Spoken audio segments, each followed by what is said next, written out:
Winter special good morning সবাইকে।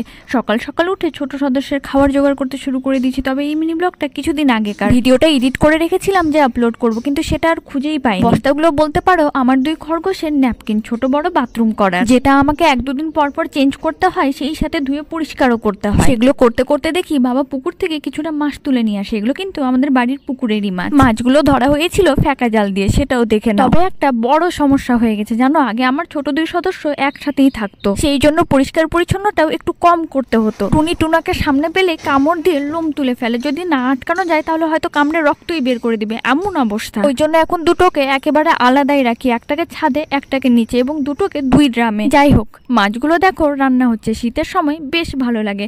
আর mini ব্লগটা যদি ভালো লাগে চ্যানেলটাকে সাবস্ক্রাইব করো, ফেসবুক পেজ এবং হোয়াটসঅ্যাপ চ্যানেলটিকেও জয়েন করতে পারো। তোমাদের সাথে গল্প করতে করতে দেখি বাবা হাট থেকে 1 ব্যাগ সবজি বাজার করে নিয়ে আসলো। খিচুড়ির সাথে মাছের কালিয়ার কম্বিনেশনটাও কিন্তু অসাধারণ।